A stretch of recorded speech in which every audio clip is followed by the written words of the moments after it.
Você é um estorvo, velha nojenta. A frase cortou o ar do pátio da Igreja Assembleia de Deus como uma lâmina envenenada. Meu filho Everton cuspiu essas palavras com tanto veneno que senti minha alma se despedaçar ali mesmo, na frente de toda a congregação. 62 pessoas pararam de conversar ao mesmo tempo. O silêncio que se seguiu foi ensurdecedor, pesado como chumbo. Meu nome é Divina Lopes, tenho 53 anos, e naquele domingo de outubro, no pátio da igreja onde congrego há 23 anos, descobri que criar um filho com amor incondicional não é garantia de que ele te amará de volta, nem mesmo que te respeitará. Estava ali parada, ainda segurando na mão o programa do culto que tinha acabado de terminar. Um papel simples, com a ordem do culto e os avisos da semana. Minhas mãos tremiam ligeiramente, não de nervosismo, mas de emoção. O pastor havia pregado sobre honrar pai e mãe. Que ironia divina, não é mesmo? E eu, que sempre fui exemplo de mãe dedicada, exemplo de mulher trabalhadora e fiel, acabei sendo humilhada pelo próprio filho no lugar mais sagrado da minha vida. O sol da tarde batia forte no pátio de concreto da igreja. Era um daqueles domingos quentes de outubro em Belo Horizonte, com o céu azul sem nuvens e o cheiro de comida caseira que vinha das casas vizinhas. As crianças corriam entre as pessoas, as mulheres conversavam sobre a semana que passou, os homens discutiam futebol próximo ao portão de ferro. Era um ambiente de paz, de comunhão, de família. Até meu filho abrir a boca. Everton tem 35 anos, é analista de sistemas, formado em sistemas de informação pela PUC Minas. Tem 1,80 m de altura, ombros largos que herdou do pai e aqueles olhos castanhos que sempre foram meu ponto fraco. O cabelo castanho claro, sempre bem penteado, o rosto ainda jovem apesar dos 35 anos. Sempre foi um homem bonito, elegante, que chamava a atenção onde passava. E eu sempre tive tanto orgulho dele. Mas naquele momento, olhando para aquele homem de terno preto que eu mesma tinha passado a ferro na sexta-feira anterior, deixando as mangas perfeitas, o vinco da calça impecável, vi um estranho cruel, ingrato e covarde. Um estranho que estava destruindo meu coração na frente de dezenas de pessoas que me conheciam desde que cheguei nesta cidade. Tudo começou quando Dona Benedita se aproximou de nós no pátio. Ela é uma senhora de 72 anos, cabelos brancos sempre presos num coque baixo, óculos de leitura pendurados no peito por uma correntinha dourada. Dona Benedita me conhece desde que cheguei nesta igreja, 23 anos atrás, quando era uma jovem mãe solteira procurando refúgio e comunidade. Ela estava radiante naquele domingo, com aquele sorriso largo que sempre estampa no rosto quando tem uma novidade boa para contar, ajeitando o lenço florido vermelho que sempre usa na cabeça. "Everton, que filho abençoado você é!" ela exclamou, seus olhos brilhando atrás dos óculos grossos. "Sua mãe me contou que trabalhou dobrado para comprar esse carro lindo para você." Ela passou semanas me contando sobre o financiamento, sobre como estava economizando em tudo para conseguir pagar as prestações. Que exemplo de mãe cristã! Quantas mães fariam o que ela fez? Que sacrifício lindo! Senti o corpo do meu filho enrijecer ao meu lado como uma tábua. Os músculos dos ombros ficaram tensos sob o tecido do paletó. A respiração mudou de ritmo. Fernanda, a namorada dele, uma dentista de 32 anos, toda delicada com seu vestido bege de tecido fino e sapatos de salto nude, ficou visivelmente desconfortável. Ela olhou para Everton com uma expressão que eu não consegui decifrar na hora, mas que depois entendi ser uma mistura de vergonha e constrangimento. Suas bochechas ficaram rosadas e ela abaixou o olhar para a bolsa pequena que segurava com as duas mãos. "Dona Benedita, a senhora está exagerando." Tentei amenizar, sentindo que algo não estava certo no ar. Havia uma tensão que eu não conseguia explicar, como se uma tempestade estivesse se formando num céu aparentemente claro. Mas ela continuou, animada, sem perceber o clima pesado que havia se instalado. Exagerando nada. A Divina me contou como fez o financiamento, como vai pagar as prestações pelos próximos 5 anos. Me contou que vai ter que economizar na comida, que talvez tenha que pegar trabalho extra nos fins de semana. Que sacrifício lindo de mãe! E olha que carro maravilhoso conseguiu comprar. Um Honda Civic novinho, 0 km. Você tem muita sorte de ter uma mãe assim, menino. Muito filho por aí não tem nem a metade do amor que sua mãe tem por você. Foi nesse momento que vi o rosto do meu filho se transformar completamente. A pele ficou vermelha como pimenta. As veias do pescoço saltaram como cordas esticadas e ele me olhou com um ódio que jamais pensei que seria capaz de sentir por mim. Seus olhos, que sempre foram meu refúgio nos momentos difíceis, que sempre me olhavam com carinho quando eu chegava cansada do trabalho, se tornaram 2 poças de raiva pura, de desprezo, de vergonha. Fernanda tocou o braço dele com delicadeza, tentando acalmá-lo, sussurrando: "Everton, calma." Mas ele estava fora de si. Olhou ao redor, viu que mais pessoas estavam prestando atenção na nossa conversa. Seu Joaquim, que sempre conversava com outros homens próximo ao portão, havia parado de falar e olhava na nossa direção. As irmãs do grupo de oração, que sempre me cumprimentavam com carinho depois do culto, estavam prestando atenção. Até algumas crianças pararam de brincar para olhar. E foi aí que meu filho explodiu como uma bomba. "Mãe, por que você fica falando da minha vida para todo mundo?" A voz dele saiu baixa no início, mas carregada de uma agressividade que me fez dar um passo para trás instintivamente. "Você não sabe ficar na sua? Tem que ficar contando meus problemas para toda a igreja?" "Filho, eu só estava..." Tentei explicar, mas ele me cortou. "Você é um estorvo, velha nojenta. Fica se metendo na minha vida, controlando tudo o que eu faço, falando coisas que não deve. Não aguento mais essa situação. Você me envergonha." O pátio inteiro parou. Literalmente. Conversas cessaram no meio das frases, como se alguém tivesse apertado um botão de pausa numa televisão. Crianças pararam de correr e olharam com os olhos arregalados. As mulheres que conversavam sobre receitas ficaram boquiabertas. Os homens que discutiam o jogo do Atlético se viraram para olhar. Até o vento pareceu pausar para ouvir melhor a humilhação que eu estava passando. Dona Benedita ficou com a boca aberta, a mão no peito, claramente chocada. Ela nunca havia presenciado uma cena como aquela em todos os seus 72 anos de vida.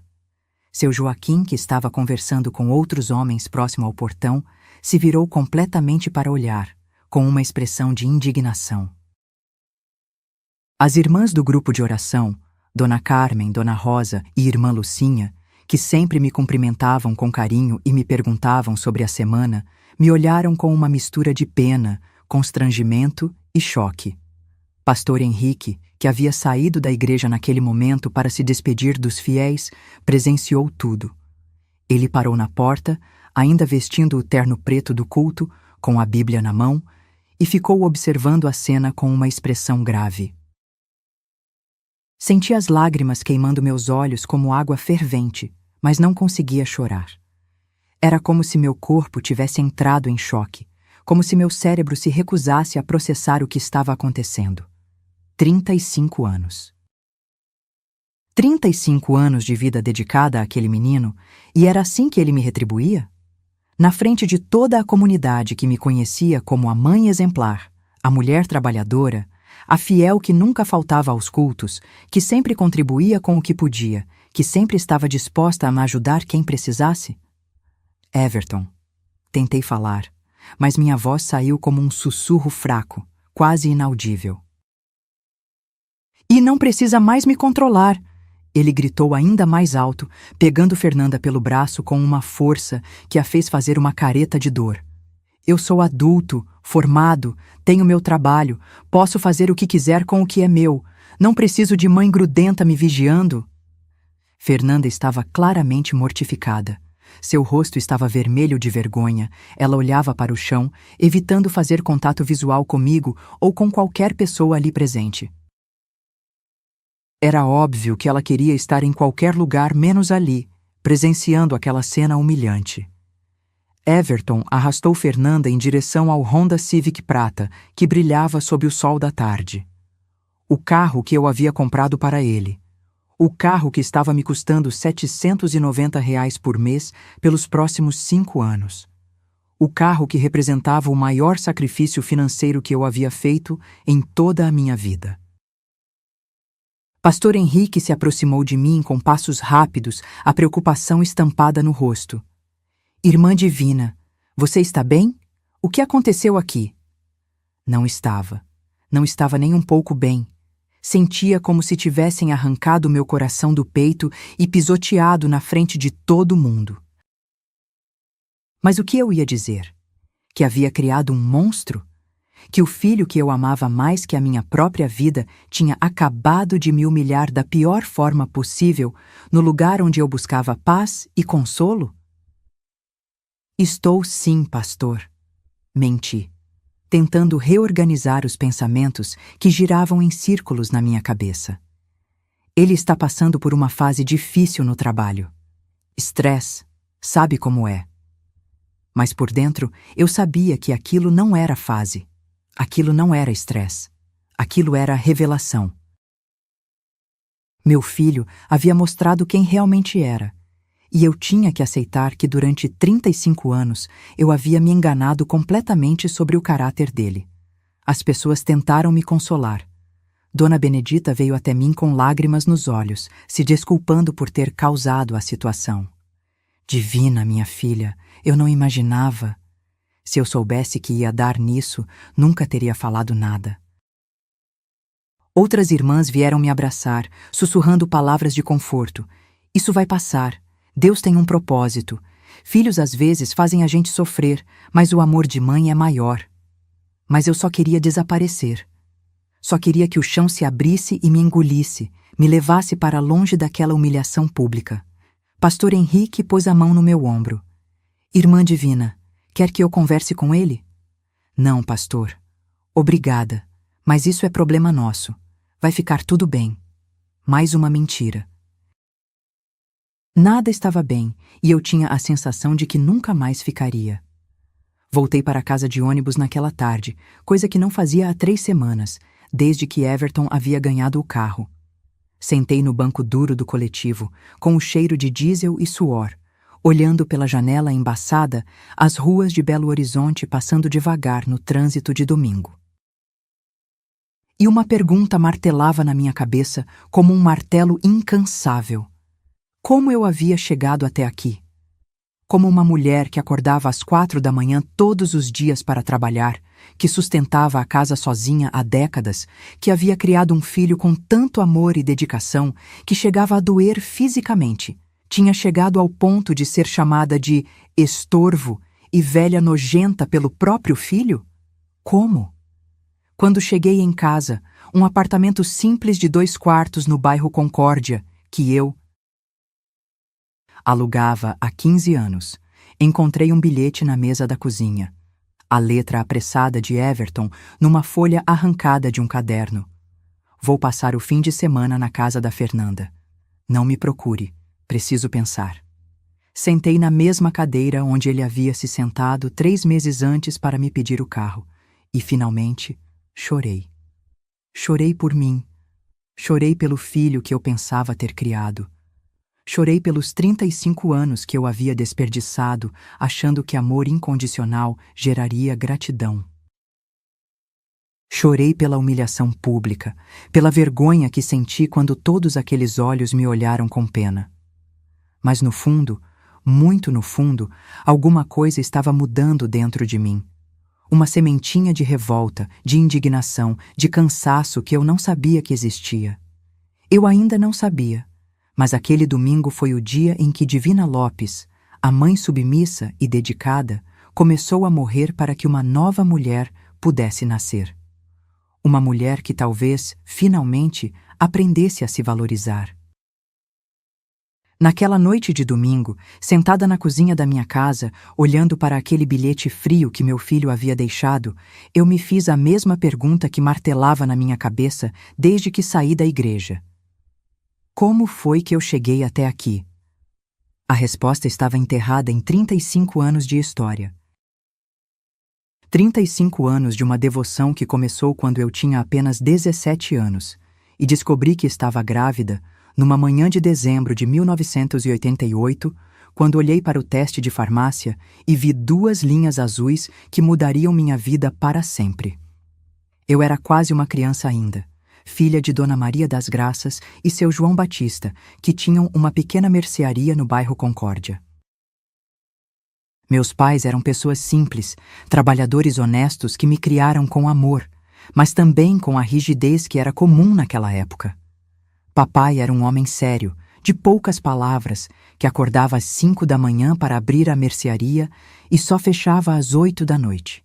Mamãe era do lar, mas ajudava no comércio, cuidava da casa e ainda encontrava tempo para ser líder do grupo de mulheres na igreja batista que frequentávamos. Quando contei para ele sobre a gravidez, numa noite chuvosa de dezembro, o mundo desabou na nossa pequena sala. Lembro como se fosse hoje. Papai estava assistindo o Jornal Nacional, mamãe fazia crochê no sofá e eu estava morrendo de medo, com as mãos suando frio, reunindo coragem para falar. Pai, mãe, preciso contar uma coisa para vocês, disse com a voz trêmula. Quando falei que estava grávida, papai ficou branco como papel, desligou a televisão e ficou em silêncio por longos 5 minutos. Mamãe largou o crochê no chão e começou a chorar, não de alegria, mas de desespero.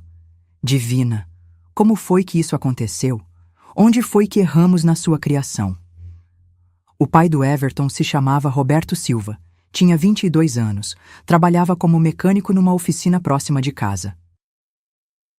Era bonito de rosto, cabelo preto ondulado, olhos verdes que sabiam mentir com facilidade. Tinha lábia, sabia falar bonito para uma menina inexperiente como eu, que nunca havia namorado sério antes dele. Namoramos por 8 meses intensos, 8 meses em que eu me apaixonei perdidamente por um homem que, descobri tarde demais, era incapaz de amar qualquer pessoa além de si mesmo. Quando soube da gravidez, Roberto me encontrou no portão da minha casa, numa tarde de janeiro de 1989, com o sol escaldante batendo no asfalto.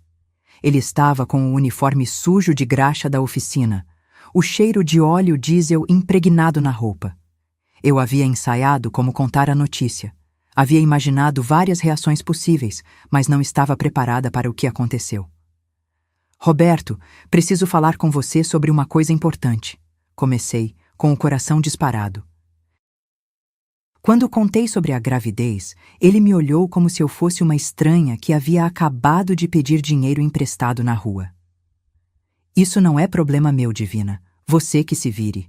Eu ainda sou novo, tenho a vida inteira pela frente. Não vou estragar tudo por causa de um erro. Um erro. Meu filho, que nem havia nascido ainda, já era considerado um erro pelo próprio pai. Roberto, mas você é o pai. Temos responsabilidade. Eu não tenho responsabilidade nenhuma. Você que foi descuidada. Resolve aí com sua família. Nunca mais o vi. Soube depois, por comentários de vizinhos, que ele se mudou para São Paulo uma semana depois da nossa conversa, sem deixar endereço, sem se despedir de ninguém. Não quis pensão, não quis saber se era menino ou menina, não demonstrou nem um pingo de curiosidade ou responsabilidade, simplesmente sumiu da minha vida como se nunca tivesse existido. Meus pais, depois do choque inicial e de algumas noites de conversas tensas na cozinha, conversas que eu ouvia do meu quarto, onde ficava deitada chorando, me apoiaram.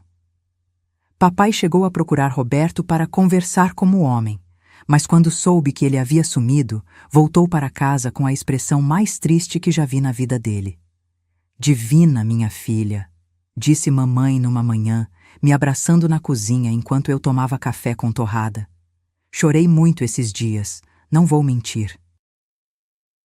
Não era assim que sonhava com meu primeiro neto, mas Deus sabe de todas as coisas. Esse menino vai ser uma bênção, mesmo chegando de forma diferente do que esperávamos. Everton nasceu numa manhã chuvosa de março de 1989, no Hospital Julia Kubitschek. Eu tinha 18 anos recém-completados. Estava sozinha na sala de parto. Naquela época, os pais não podiam entrar. E tinha muito medo. Medo da dor. Medo de não saber ser mãe. Medo de não conseguir sustentar uma criança. Mas quando segurei meu filho pela primeira vez, quando olhei naqueles olhinhos pequenos e perfeitos, quando senti o cheiro de bebê que é a coisa mais doce do mundo, fiz uma promessa silenciosa que guardei no coração por 35 anos. Você nunca vai passar necessidade. Você nunca vai sentir falta de pai porque vai ter o dobro de amor de mãe. Eu vou dar minha vida por você, se for preciso. Que ingenuidade a minha, não é? Pensar que amor dobrado compensaria uma ausência. Pensar que sacrifício maternal geraria automaticamente gratidão. Mas naquele momento, segurando meu bebê de 3,2 kg, eu realmente acreditava que poderia ser pai e mãe ao mesmo tempo. Os primeiros anos foram os mais difíceis da minha vida. Morava com meus pais, dividia meu quarto de solteira com Everton, que dormia num berço emprestado da vizinha Dona Socorro. O quarto era pequeno, mal cabia a cama de solteiro, o berço e um guarda-roupa velho de 2 portas. Mas era nosso cantinho, nosso refúgio. Papai ampliou a mercearia, construindo um quartinho nos fundos para nós dois, quando Everton completou 1 ano. Era pequeno, 3 metros por 3 metros, mas tinha uma janela que dava para o quintal, onde mamãe cultivava suas roseiras e seus pés de manjericão. Compramos uma cama de casal usada, um pequeno guarda-roupa, e Everton ganhou uma cama de criança que papai mesmo montou com carinho. Comecei a trabalhar quando Everton tinha apenas 6 meses.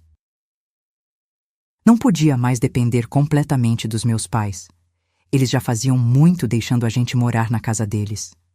Mamãe cuidava do Everton durante o dia enquanto eu fazia faxina nas casas do bairro.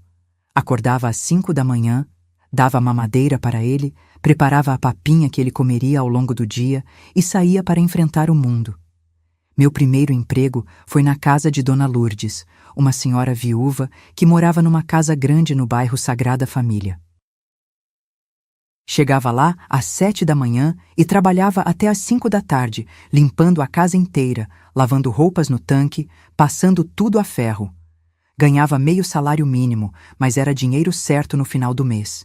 Chegava em casa às 6 da tarde, morta de cansaço, com as mãos ressecadas de tanto produto de limpeza, as costas doendo de tanto esfregar chão e banheiro, mas sempre com um sorriso para meu filho.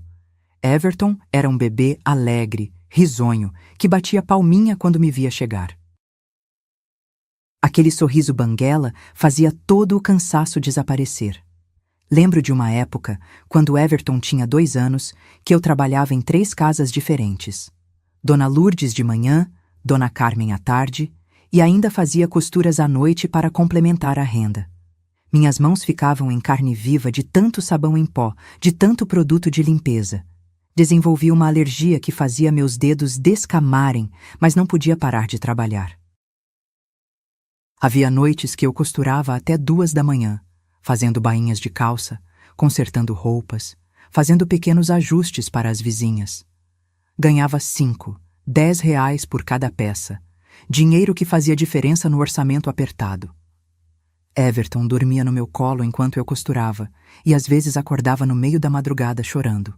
Eu parava tudo, esquentava a mamadeira, ninava ele até dormir e voltava para a máquina de costura. Mas quando via meu menino bem vestido, bem alimentado, bem cuidado, achava que valia a pena todo o sacrifício. Comprava as melhores frutas para ele, a melhor carne, o leite mais caro. Eu comia o que sobrava, muitas vezes apenas arroz com ovo, para que ele pudesse comer frango, carne bovina, peixe. Everton sempre foi uma criança linda de se ver. Cabelo castanho clarinho que brilhava no sol, olhos castanhos grandes e expressivos, sempre risonho, sempre disposto a fazer gracinhas para quem olhasse para ele. As pessoas paravam na rua para elogiar. Que menino lindo! Parece até artista de televisão. E eu sentia tanto orgulho que o peito quase explodia de felicidade. Era como se todos os sacrifícios, todas as noites mal dormidas, todas as horas extras de trabalho valessem a pena apenas para ouvir aqueles elogios. Quando ele completou 5 anos, consegui matriculá-lo numa escolinha particular perto de casa. Era cara para o meu orçamento, custava R$ 100 por mês, quase metade da minha renda na época. Mas eu fazia questão que ele tivesse a melhor educação possível. Trabalhei aos sábados fazendo faxina numa lanchonete para pagar a mensalidade. Everton sempre foi inteligente, curioso, questionador. Aprendeu a ler antes dos 6 anos, fazia continhas de cabeça que eu não conseguia acompanhar. As professoras sempre me chamavam para elogiar. Dona Divina, que filho bem criado a senhora tem. Educado, inteligente, respeitoso. Era meu maior orgulho ouvir isso. Sentia que estava no caminho certo, que todos os sacrifícios estavam dando resultado. Quando ele completou 7 anos, consegui um emprego melhor, uma oportunidade que mudou nossa vida. Comecei a trabalhar como faxineira no escritório de advocacia Mendes em Associados, no centro de Belo Horizonte. Era longe de casa, tinha que acordar às 4 da manhã para pegar 2 ônibus, o primeiro às 5h20, depois outro no centro da cidade, mas o salário era melhor e tinha carteira assinada, 13º, férias remuneradas. Era a estabilidade que eu tanto sonhava. O trabalho no escritório era puxado. 8 andares para limpar, 42 banheiros, 120 salas, corredores enormes. Eu limpava tudo sozinha, desde o térreo até o 8º andar. Começava pelo térreo às 6 da manhã e ia subindo andar por andar. Às 3 da tarde, quando terminava, minhas pernas estavam inchadas, minhas costas doíam, mas eu tinha orgulho do meu trabalho. Deixava tudo impecável, brilhando. Com o salário melhor, finalmente conseguimos sair da casa dos meus pais. Encontrei um apartamentinho pequeno para alugar 2 ruas acima, ainda no bairro Concórdia. 2 quartos, sala e cozinha, com apenas 40 metros quadrados. Estava meio deteriorado, papel de parede descascando, piso rachado em alguns pontos, torneiras pingando, mas eu via potencial. Passei 2 meses reformando aos fins de semana, com a ajuda de papai. Pintamos as paredes de branco, trocamos as torneiras, consertamos o que estava quebrado, deixamos tudo limpinho e cheiroso para meu filho. Comprei móveis usados, mas sempre escolhendo o que havia de melhor no meu orçamento. Um sofá marrom de 2 lugares, uma mesa de 4 cadeiras para a cozinha, uma estante pequena para a sala. Para o quarto do Everton, fiz questão de comprar tudo novo. Uma cama de solteiro marrom que ele havia visto numa loja e ficado encantado, um guarda-roupa pequeno mas bonito, uma mesa de estudos onde ele podia fazer as lições. Custou 3 meses do meu salário, pago em 12 vezes no cartão, mas ver a felicidade dele no dia da mudança não teve preço. Mamãe, agora tenho meu próprio quarto. Ele tinha 8 anos e estava radiante, correndo de um lado para o outro, organizando seus brinquedos, seus livrinhos, como se fosse um palácio. Era a primeira vez na vida dele que tinha um espaço só seu, e a alegria dele me emocionou até as lágrimas. Durante toda a infância e adolescência do Everton, minha vida se resumia a uma rotina simples mas dedicada. Acordar às 4 da manhã, deixar o almoço pronto na panela, pegar o primeiro ônibus às 5h20, trabalhar o dia todo no escritório limpando e organizando, voltar para casa às 6 da tarde, ajudar com a lição de casa, jantar juntos conversando sobre o dia, assistir televisão e dormir. Eu não namorava, não saía, não tinha amigas.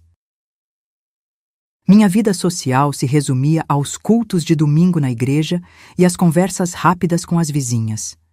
Todas as minhas energias, todo o meu tempo livre, todo o meu dinheiro eram dedicados ao meu filho. Ele era minha prioridade absoluta, minha razão de viver. Everton continuou sendo um aluno exemplar durante todo o ensino fundamental. Notas sempre entre 8 e 10. Nunca me deu trabalho com drogas, más companhias ou problemas na escola. Era um menino educado que as professoras sempre elogiavam nas reuniões de pais. Dona Divina, o Everton é um dos melhores alunos da turma, participativo, inteligente, sempre com as tarefas em dia. Mas foi no ensino médio que comecei a perceber pequenas mudanças que, na época, achei que eram apenas fase de adolescente. Everton começou a se interessar mais por roupas de marca, a reclamar quando eu comprava tênis mais baratos, a comparar nossas condições financeiras com as dos colegas da escola.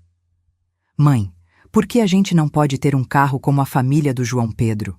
Ele perguntou uma vez, aos 15 anos, depois de voltar do aniversário de um colega. Filho, cada família tem suas possibilidades.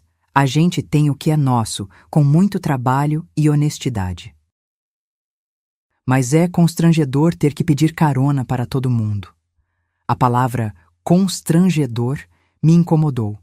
Desde quando nossa vida era constrangedora? Desde quando trabalhar honestamente era motivo de vergonha?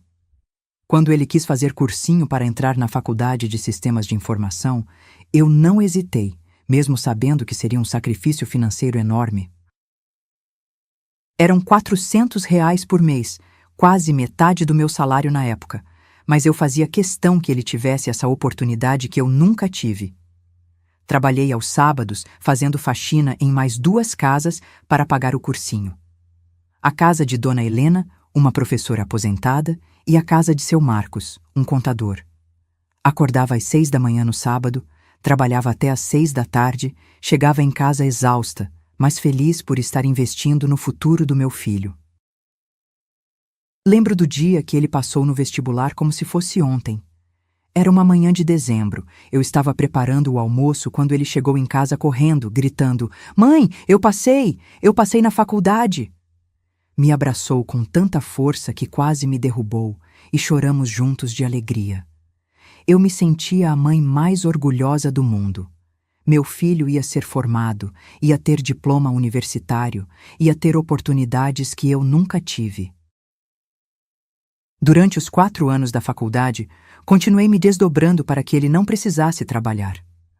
Mãe, quero me dedicar só aos estudos para tirar notas boas, ele me dizia, e eu concordava plenamente. Pagava a mensalidade da faculdade particular, R$ 600 por mês. Comprava os livros caros que os professores pediam, dava dinheiro para xerox, para projetos, para tudo que ele precisasse. Foram anos de sacrifício intenso. Houve momentos em que literalmente passei fome para que ele comesse bem. Não é exagero, é a verdade nua e crua. Havia dias que meu almoço era um pão com margarina para que sobrasse dinheiro para a carne do jantar dele. Dias que eu inventava que não estava com fome para que ele pudesse repetir o prato. Noites que fiquei acordada costurando para ganhar uns trocados extras que pagassem os materiais da faculdade. Mas eu fazia isso com gosto, com amor, porque sabia que estava investindo no futuro do meu filho.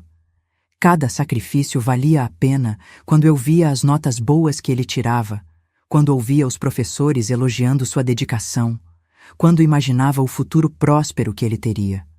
Quando Everton se formou, em dezembro de 2011, eu estava na primeira fila da formatura, de vestido novo que comprei no centro da cidade verde-oliva, manga comprida, que custou 3 meses de economia, chorando de orgulho. Ver meu filho de beca, recebendo o diploma de bacharel em sistemas de informação, foi um dos momentos mais felizes da minha vida. Todo o sacrifício havia valido a pena. Eu tinha conseguido dar ao meu filho a educação que eu nunca tive. Depois da formatura, ele conseguiu emprego rapidamente. Era inteligente, competente, os patrões gostavam dele. Começou como programador júnior numa empresa pequena, depois foi promovido para analista de sistemas numa empresa maior. Começou a ganhar bem, muito melhor que eu, 2, 3 vezes mais que meu salário, mas continuou morando em casa. Mãe, por que vou sair de casa se aqui tenho comida boa, roupa lavada e você cuidando de tudo? Dizia ele rindo. E eu ficava feliz com isso, orgulhosa de ainda ser necessária na vida dele, de saber que ele estava bem cuidado.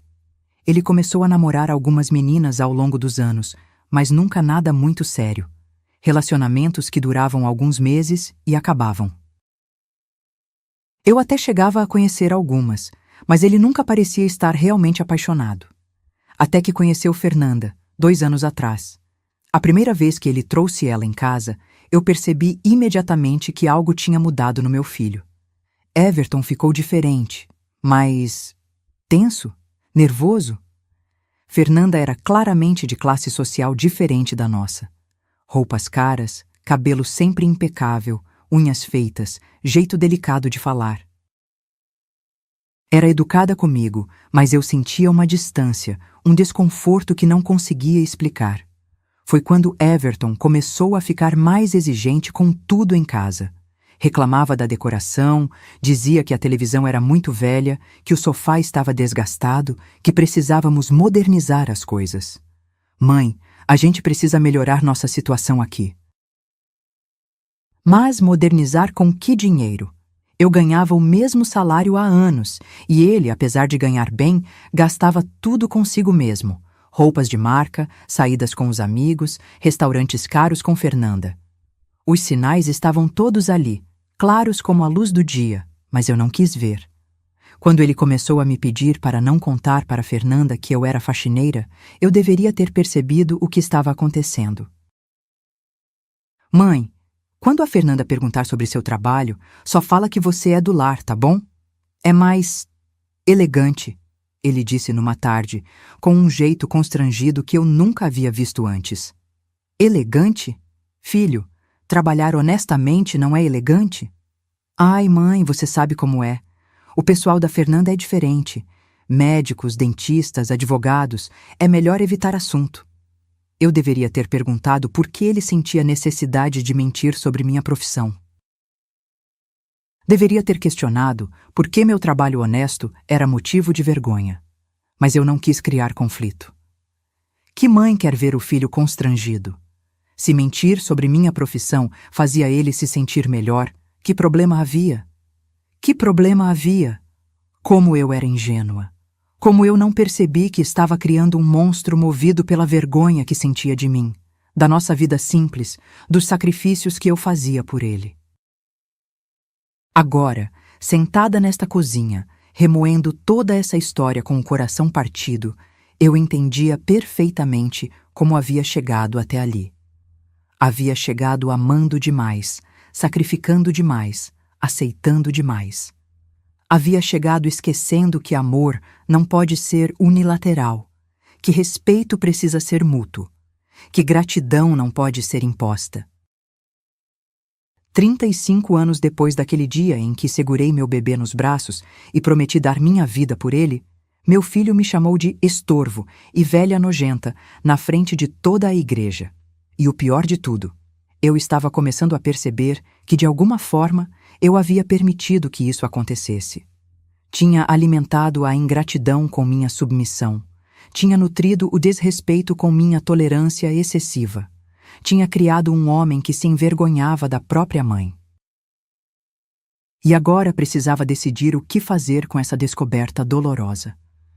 Agora eu entendia como havia chegado até aquele ponto de humilhação pública.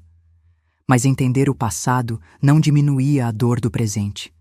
Era preciso aceitar que eu havia permitido, sim, que meu filho me desrespeitasse gradualmente. E tudo começou com aquela conversa sobre o carro, 3 meses antes da humilhação na igreja. Uma conversa que mudaria completamente o rumo da nossa relação. Foi numa quinta-feira à noite de julho, um daqueles dias de inverno em Belo Horizonte, quando o frio corta a pele e o céu fica cinzento o dia todo. Eu estava na cozinha, preparando o jantar. Frango ensopado com batatas, uma receita que Everton adorava desde criança, quando ele chegou do trabalho com uma expressão que eu demorei para identificar. Não era tristeza, não era raiva. Era uma mistura estranha de vergonha com desespero, como se carregasse um peso enorme nos ombros. Ele largou a mochila do notebook perto da porta da cozinha, tirou o paletó cinza que vestia para trabalhar e ficou ali parado, me observando mexer a panela. Havia algo diferente no ar. uma tensão que eu sentia, mas não conseguia explicar. Mãe, preciso conversar com você sobre uma coisa séria, ele disse finalmente, se sentando na mesa da cozinha com os ombros caídos, as mãos entrelaçadas, olhando para baixo. Desliguei o fogão imediatamente. Quando meu filho dizia que precisava conversar sobre algo sério, eu largava tudo. Sempre foi assim nos últimos 35 anos. Ele era minha prioridade absoluta, sempre. O que foi, meu filho? Aconteceu alguma coisa no trabalho? Algum problema com a Fernanda? Perguntei, me sentando ao lado dele, já com o coração apertado de preocupação. Ele suspirou fundo, passou as mãos pelo cabelo castanho que estava um pouco despenteado e começou com uma voz embargada que me fez ficar ainda mais preocupada. Mãe, eu tenho 35 anos e ainda ando de ônibus. Todos os meus colegas de trabalho têm carro próprio. A Fernanda está começando a estranhar essa situação. Senti um aperto no peito que não tinha nada a ver com a questão do carro em si, mas com a forma como ele estava falando. Como se ser meu filho, como se nossa condição financeira fosse uma limitação vergonhosa que ele carregava, como se eu fosse um fardo em sua vida. Meu filho, você sabe que nossa situação não permite esse tipo de gasto agora.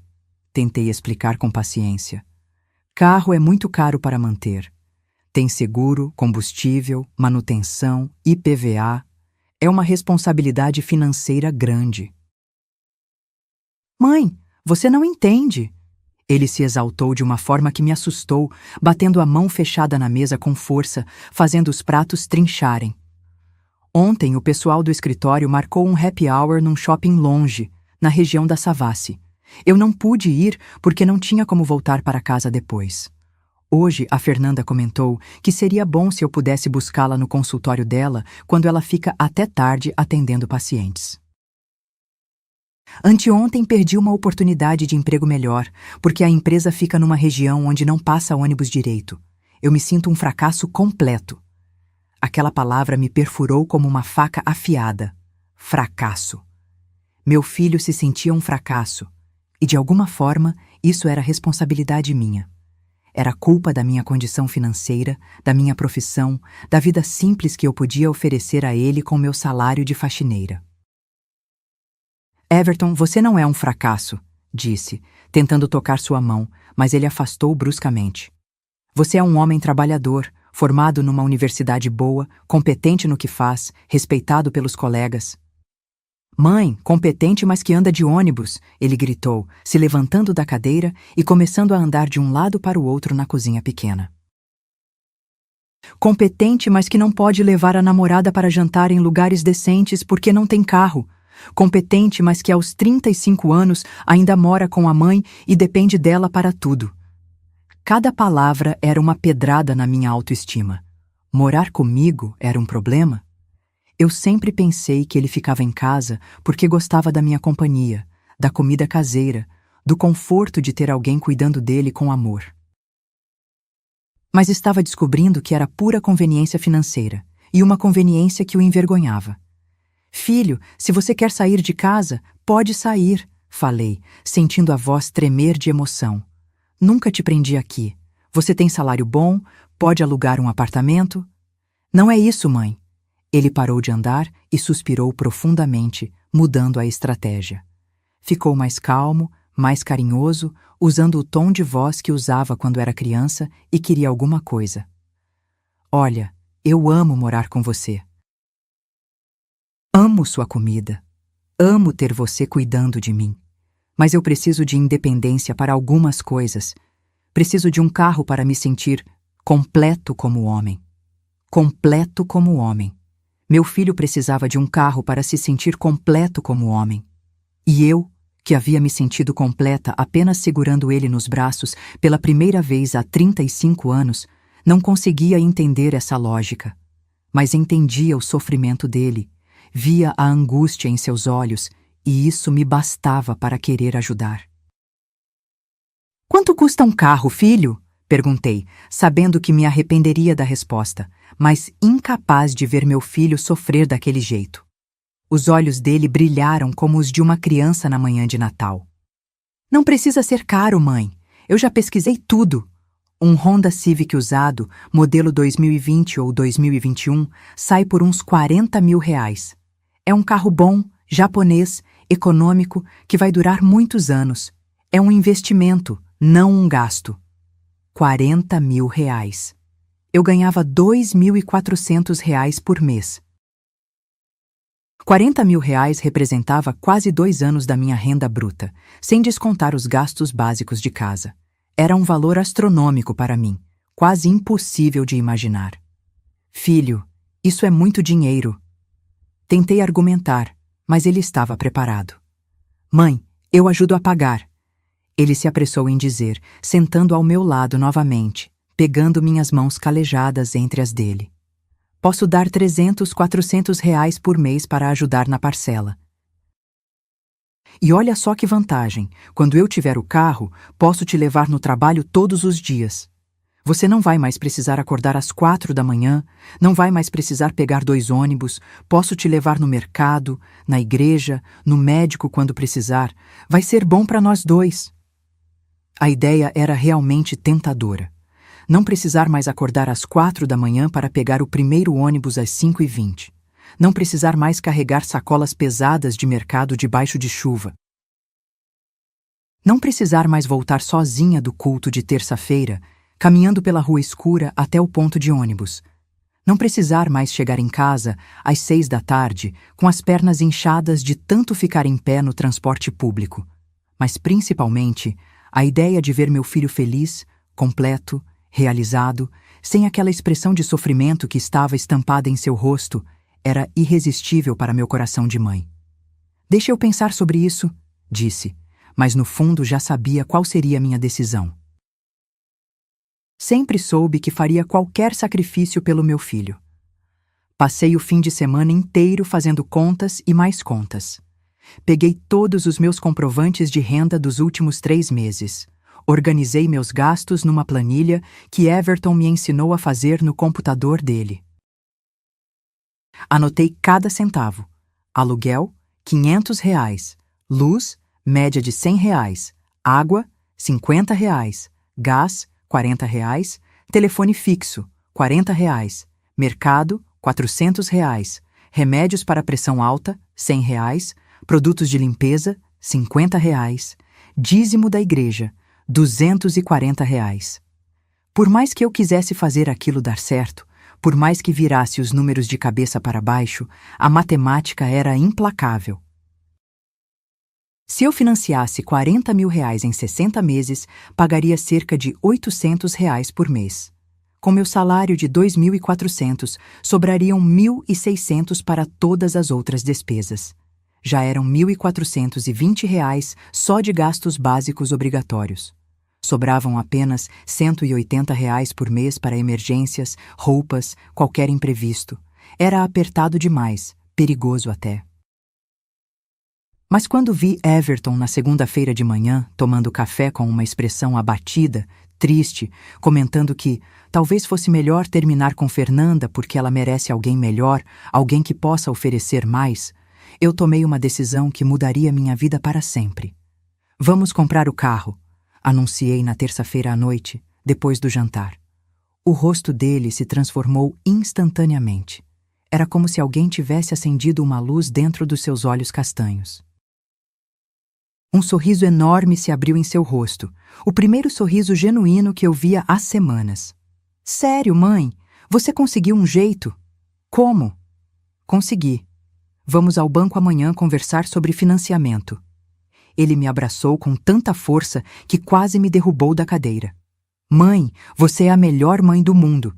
Eu amo tanto você. Vou compensar isso, prometo. Vou cuidar de você para sempre. Naquela noite, deitada na cama, eu repassava mentalmente minha decisão. Sim, seria muito apertado financeiramente.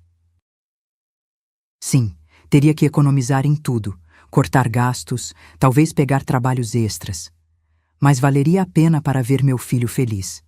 E quem sabe aquele gesto de amor não aproximaria a gente de novo, não melhoraria nossa relação que andava meio tensa ultimamente. Na quarta-feira, fomos juntos ao Banco do Brasil, onde eu tinha conta há 15 anos. Eu estava nervosa. Everton estava eufórico. Chegamos às 2 da tarde para uma reunião que ele mesmo havia agendado. O gerente, seu Mário, um homem de uns 50 anos, calvinho, óculos grossos, me conhecia há anos porque eu sempre pagava todas as contas em dia. Dona Divina, R$ 40.000 é um valor muito significativo para sua renda. Ele disse depois de analisar meus documentos por longos 20 minutos. A senhora tem certeza de que consegue arcar com essa prestação? São quase R$ 800 por mês durante 5 anos. Olhei para Everton, que me olhava com expectativa, com aqueles olhos que me derretiam desde que ele era bebê, e respondi: Tenho sim, seu Mário. É para meu filho. Ele precisa desse carro para o trabalho dele. O processo foi muito mais complicado do que eu imaginava. Precisei de avalista. Meu pai topou assinar, mesmo com uma expressão preocupada que me deixou com remorso. Precisei comprovar renda com 3 últimos olerites, extratos bancários, declaração do imposto de renda. Precisei fazer simulações e mais simulações, assinar dezenas de papéis que eu mal conseguia entender. Dona Divina, esse financiamento vai comprometer 33% da sua renda bruta, seu Mário insistiu. É um percentual muito alto. Recomendamos no máximo 20%. Está tudo bem, seu Mário. Eu me organizo. Quando finalmente assinei o contrato de financiamento, minha mão tremia tanto que mal conseguia escrever meu nome. 60 parcelas de R$ 792. 5 anos da minha vida comprometidos com aquele financiamento. 5 anos acordando às 4 da manhã para pagar o sonho do meu filho. Mas quando saímos do banco e Everton me abraçou ali mesmo na calçada da Rua da Bahia, no centro de Belo Horizonte, gritando: Obrigado, mãe, você é maravilhosa, eu amo você. Eu senti que havia tomado a decisão certa. Passantes pararam para olhar, alguns sorrindo ao ver a alegria dele. Eu me senti orgulhosa, importante, uma mãe que havia conseguido realizar o sonho do filho. Compramos o Honda Civic numa concessionária da Avenida Amazonas, perto do centro. Prata metalizado, automático, ar-condicionado digital, vidros elétricos, central multimídia. Era realmente lindo, cheiroso, reluzente.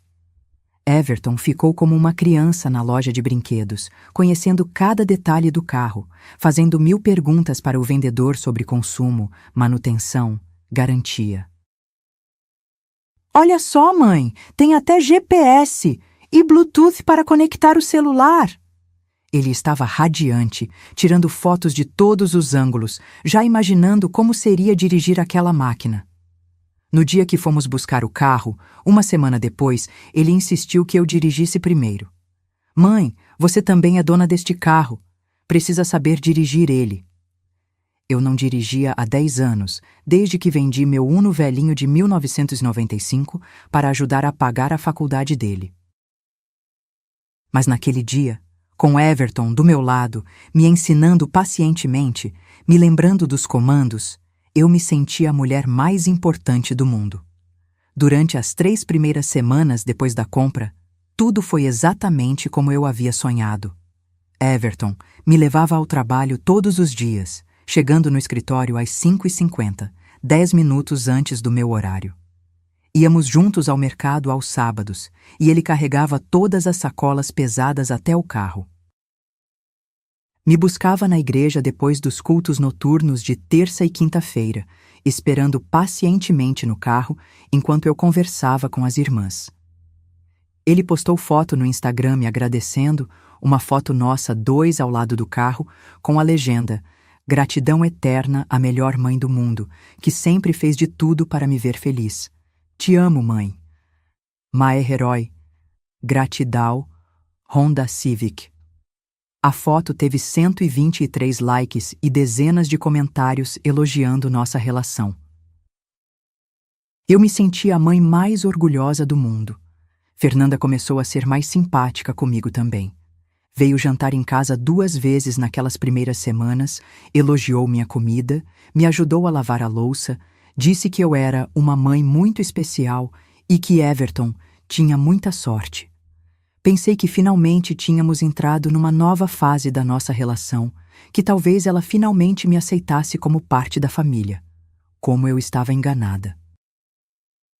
Como eu não percebi que aquela felicidade era construída sobre uma mentira que ele havia contado e que eu estava sustentando financeiramente, sem nem saber que estava sendo cúmplice de uma farsa.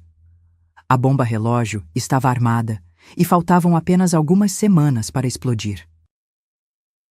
A explosão veio no final de setembro, numa tarde de domingo, quando Fernanda fez aquela pergunta aparentemente inocente que mudaria tudo. Dona Divina, como a senhora conseguiu comprar um carro tão caro? A pergunta de Fernanda ecoou pela sala de jantar como um trovão distante, anunciando tempestade. Era um domingo ensolarado de setembro e estávamos terminando de almoçar o frango ensopado que eu havia preparado com tanto carinho. Fernanda estava elogiando meu tempero, comentando sobre como era bom Everton ter conseguido o carro, quando soltou aquela questão que mudaria tudo para sempre. Eu estava tirando os pratos da mesa, sorrindo com os elogios à minha comida. Sempre me orgulhei de cozinhar bem. Quando respondi com a naturalidade de quem não tinha nada a esconder. Ah, minha filha, fiz um financiamento com o dinheiro do meu trabalho. Vai ser apertado durante 5 anos, mas vale a pena ver meu filho feliz. O silêncio que se seguiu foi diferente de qualquer outro silêncio que eu já havia presenciado. Era um silêncio carregado, pesado, como se o ar da sala tivesse ficado mais denso. Fernanda parou de sorrir completamente, a garfada de sobremesa congelou no ar, e ela olhou para Everton com uma expressão que misturava confusão com algo que parecia decepção. Trabalho? Mas o Everton não disse que a senhora era do lar? As palavras saíram da boca dela devagar, cuidadosas, como se ela estivesse pisando em ovos. Senti o mundo parar, literalmente parar. O relógio da parede pareceu fazer mais barulho, o som dos carros na rua sumiu, e eu olhei para meu filho. Vi sua cara ficar vermelha como pimenta, não de vergonha ou constrangimento, de raiva pura direcionada a mim, como se eu tivesse acabado de cometer o pior crime do mundo. Do lar, eu repeti, genuinamente confusa, ainda não entendendo a dimensão do que estava acontecendo. Não, querida. Eu trabalho como faxineira há 25 anos no mesmo escritório de advocacia. É com esse dinheiro que pago o financiamento do carro, as contas de casa, tudo. Vi Fernanda olhar de mim para Everton, depois de Everton para mim, claramente tentando processar a informação. Suas sobrancelhas se franziram. Ela mordeu o lábio inferior. Um gesto que eu já havia notado que ela fazia quando estava nervosa. Everton, você me disse que sua mãe era dona de casa. A voz dela saiu baixinha, quase um sussurro, mas carregada de uma decepção que cortou o ar como uma lâmina. O clima na sala ficou insuportavelmente pesado.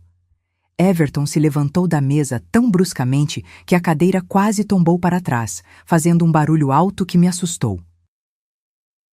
Seus punhos estavam cerrados, as veias do pescoço saltando, e pela primeira vez na vida eu senti medo do meu próprio filho. Fernanda, vamos dar uma volta, ele disse entre dentes, com uma voz que eu não reconhecia. Era uma voz dura, fria, agressiva. Mas, filho, ela nem terminou a sobremesa. Tentei intervir, ainda sem entender completamente o que estava acontecendo, tentando manter a normalidade numa situação que claramente havia saído do controle. Mãe, não se meta! Ele explodiu, gritando comigo pela primeira vez em 35 anos. Fernanda, vamos embora, agora! Eles saíram sem nem se despedir direito. Fernanda me olhou por cima do ombro com uma expressão que eu não conseguia decifrar. Era pena? Era nojo? Era desapontamento? Antes de ser praticamente arrastada pela porta. O som da porta batendo ecoou pela casa vazia, e eu fiquei ali, sozinha, cercada pelos pratos sujos e pelos restos de uma refeição que havia começado tão bem. Sentei na cadeira onde Everton estava há pouco e tentei processar o que havia acabado de acontecer. Por que ele havia mentido para Fernanda sobre minha profissão? Por que meu trabalho honesto era motivo de mentira? Por que ele reagiu com tanta raiva quando a verdade veio à tona? Naquela noite, Everton chegou em casa às 2 da manhã. Eu estava acordada, esperando na sala, preocupada e confusa. Quando ouvi a chave na porta, fui até ele, ainda de camisola e roupão. Filho, o que foi aquilo hoje? Por que você disse para Fernanda que eu era do lar? Perguntei, tentando manter a voz calma, tentando entender. Ele me olhou com um desprezo que jamais havia visto em seus olhos. Era como se ele estivesse vendo um inseto nojento, algo que o incomodava profundamente. Mãe, você não entende nada mesmo, né? Sua voz estava carregada de desdém. Fernanda é dentista, formada numa universidade particular caríssima. Os amigos dela são médicos, advogados, empresários bem-sucedidos. As mães dos amigos dela são professoras, enfermeiras, administradoras. Você acha que eu ia apresentar você como faxineira? As palavras me atingiram como socos no estômago. Cada sílaba doía fisicamente. Everton, trabalhar honestamente não é vergonha. Para você talvez não seja, mas para mim é, ele gritou, e dessa vez vi ódio real em seus olhos. Você sabe como é constrangedor quando os colegas de trabalho perguntam o que minha mãe faz e eu tenho que inventar desculpas? Você sabe como é humilhante ter uma namorada de classe alta e uma mãe que limpa banheiro dos outros para sobreviver? Limpa banheiro dos outros para sobreviver. Era assim que ele via meu trabalho. Era assim que ele via minha vida. Era assim que ele via os 25 anos que eu dediquei para sustentar nossa casa, para pagar a faculdade dele, para dar a ele tudo que eu nunca tive. Everton, esse trabalho que te envergonha foi o que pagou sua faculdade, sua comida, suas roupas. Minha voz saiu embargada, quebrada pela emoção. E eu nunca pedi isso. Ele berrou, perdendo completamente o controle. Nunca pedi para você se sacrificar tanto. Nunca pedi para você ficar nessa vida medíocre. Você escolheu isso, não eu. Medíocre. Minha vida era medíocre para ele. 25 anos acordando às 4 da manhã para dar uma vida digna ao meu filho, e ele chamava isso de medíocre. 35 anos de amor incondicional, de sacrifício diário, de abrir mão de tudo por ele, e era assim que ele via minha existência. Filho, o que está acontecendo com você? Desde quando você pensa assim de mim? Perguntei, as lágrimas finalmente começando a descer pelo meu rosto. Desde sempre, mãe. Só que agora tenho coragem de falar a verdade. Ele pegou as chaves do carro que eu estava pagando, e se dirigiu para a porta. Vou dormir na casa da Fernanda. Preciso pensar sobre essa situação. Que situação? A situação de ter uma mãe que me envergonha. Ele saiu, deixando-me ali, devastada. Passei a noite inteira sentada na sala escura, chorando, tentando entender onde havia errado. Como criar um filho capaz de sentir vergonha da própria mãe? Como um amor tão grande havia gerado tanta ingratidão? Na segunda-feira, ele voltou para casa, mas estava completamente diferente. Frio, distante, tratando-me como uma estranha. Não me cumprimentou quando chegou do trabalho, pegou roupas limpas e saiu novamente, sem dizer onde ia ou quando voltaria. Fernanda não apareceu mais em casa. Quando perguntava sobre ela, Everton respondia com rispidez. Ela está ocupada. Mas eu percebia que era mais que isso. Ela havia descoberto sobre a mentira e estava se afastando, e ele me culpava por isso. As semanas que se seguiram foram as piores da minha vida. Everton começou a me tratar como uma intrusa dentro da própria casa. Não conversava mais comigo, não contava sobre o trabalho, não pedia mais para eu passar suas roupas ou preparar suas refeições favoritas. Quando chegava em casa, ia direto para o quarto e só saía para comer alguma coisa rapidamente na cozinha. Nos fins de semana, que antes eram sagrados para nós, fazíamos compras juntos, íamos à igreja juntos, almoçávamos conversando sobre a semana. Agora ele acordava tarde, saía com o carro sem dizer onde ia e voltava à noite, muitas vezes depois que eu já havia dormido. Uma quinta-feira, tentei conversar com ele novamente. Ele estava na sala, mexendo no celular, quando me aproximei. Filho, a gente precisa resolver essa situação. Não pode continuar assim. Que situação, mãe? Está tudo normal? Ele nem levantou os olhos do celular. Normal? Você mal fala comigo, me trata com frieza, age como se eu fosse sua inimiga. Mãe, eu só quero um pouco de espaço. Estou numa fase da vida que preciso de independência. Independência? Você mora na minha casa, come da minha comida, usa o meu dinheiro para pagar o carro que você usa todos os dias. As palavras saíram com mais dureza do que eu pretendia, mas eu estava machucada, cansada de ser tratada como lixo. Foi aí que ele explodiu novamente. Ah, é assim que você vê? Então vou embora. Vou morar sozinho e você para de me controlar. Não é isso que eu quis dizer, filho. Mãe, você é muito controladora. Quer saber de tudo, controlar tudo que eu faço. Não aguento mais essa situação sufocante. Controladora. Agora eu era controladora por querer conversar com meu próprio filho, por querer entender por que nosso relacionamento havia se deteriorado tanto, por querer recuperar a relação amorosa que tínhamos até 3 meses atrás. A gota d'água foi no fim de semana seguinte. Fernanda veio buscar Everton para irem a uma festa de aniversário de um amigo dela. Quando ela chegou, cumprimentou-me com uma frieza cortante, sem aquela simpatia forçada de antes. Era claro que a descoberta sobre minha profissão havia mudado completamente a forma como ela me via. Ouvi quando ela falou baixinho com Everton na porta, mas a casa era pequena e eu conseguia escutar. Everton, por que você mentiu para mim sobre sua mãe? Não entendo por que tinha vergonha de contar a verdade. Fernanda, não é vergonha, é só que é complicado explicar nossa situação. Complicado por quê? Sua mãe parece ser uma pessoa trabalhadora, honesta. Ela fez um sacrifício enorme para comprar esse carro para você. Fernanda, você não entende. Você cresceu em outra realidade. Para você é fácil aceitar essas coisas porque você nunca passou por elas. Essas coisas? Everton, ela é sua mãe. E pelo que percebi, uma mãe que te ama muito. Eu sei que ela é minha mãe, mas isso não muda o fato de que nossa situação é diferente da sua família. Eles saíram discutindo baixinho. Soube depois, através de comentários que ouvi quando ele estava ao telefone, que Fernanda terminou com ele naquela mesma noite. Disse para as amigas que não conseguia namorar com alguém que mentia sobre a própria família e que sentia vergonha da mãe. Quando Everton voltou para casa naquela madrugada, estava transtornado. Não de tristeza pela perda da namorada, mas de raiva. Uma raiva direcionada inteiramente a mim, como se eu fosse a única culpada pelo término.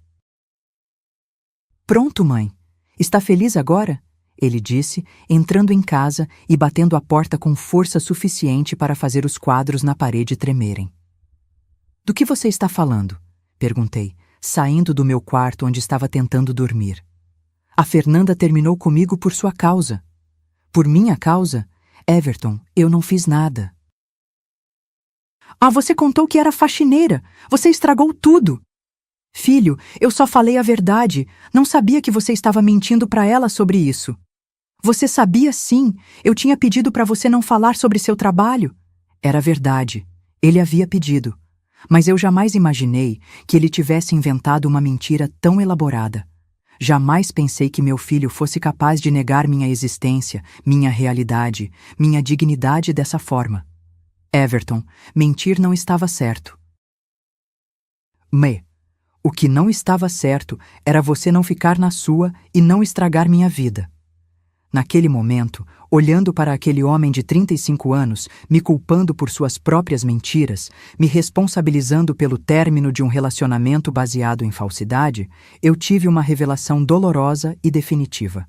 Meu filho não me amava. Talvez nunca tivesse me amado de verdade. Eu era apenas uma conveniência, uma provedora, alguém que resolvia seus problemas financeiros e depois era descartada quando não servia mais aos seus propósitos. O amor que eu sentia por ele, profundo, incondicional, sacrificial, não era correspondido. O respeito que eu achava que ele tinha por mim simplesmente não existia. A gratidão pelos 35 anos de sacrifícios tinha se transformado em ressentimento e vergonha. Eu havia criado um estranho. Um estranho cruel, egoísta, incapaz de amar a própria mãe. E o pior de tudo, eu havia dado a ele todas as ferramentas financeiras e emocionais para me machucar. Durante as 2 semanas seguintes, a situação só piorou. Everton mal falava comigo, saía com o carro sem avisar onde ia, voltava tarde, tratava-me como se eu fosse uma inquilina indesejada pagando aluguel para morar na minha própria casa. Foi quando comecei a pensar no impensável. E se eu retomasse o carro? A ideia me assustou no início. Como eu poderia fazer isso com meu próprio filho? Mas a cada dia que passava, a cada gesto de desprezo, a cada olhar de nojo que ele me direcionava, a ideia foi ganhando força e fazendo mais sentido.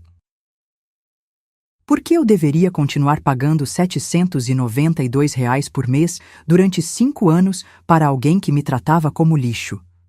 Por que deveria me sacrificar financeiramente por alguém que sentia vergonha de mim? Por que deveria sustentar o estilo de vida de uma pessoa que me considerava um estorvo? A semente da rebelião estava plantada, regada diariamente pela humilhação e pelo desrespeito. Só faltava coragem para ela brotar e florescer. E essa coragem viria de uma forma que eu nunca poderia imaginar. A humilhação na igreja foi a última gota d'água que fez o copo da minha paciência transbordar de uma vez por todas.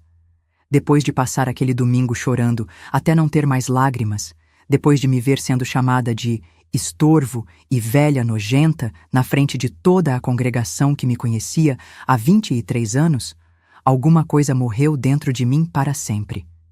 E alguma coisa nova nasceu. Uma coragem que eu não sabia que possuía. Na segunda-feira de manhã, ao invés de seguir minha rotina normal de ir direto para o trabalho no primeiro ônibus, tomei uma decisão diferente. Liguei para Dona Carmen, minha supervisora no escritório de advocacia, e disse que estava com um problema pessoal urgente, que precisava chegar mais tarde. Ela, sendo a mulher compreensiva que sempre foi, me liberou sem problemas. Às 7 da manhã, bati na porta da Dona Neide, minha vizinha há 15 anos. Ela é uma mulher de 62 anos, viúva há 10, que sempre foi como uma irmã mais velha para mim. Se havia alguém no mundo que podia me dar um conselho sincero, sem papas na língua, era ela. Divina, que cara é essa? Parece que passou a noite inteira chorando, ela disse, ainda de camisola e roupão, me convidando para entrar na cozinha pequena, mas sempre arrumada de sua casa. Sentei na mesa de fórmica, onde já havíamos tomado centenas de cafés ao longo dos anos, e contei tudo. Desde o financiamento do carro até a humilhação no domingo.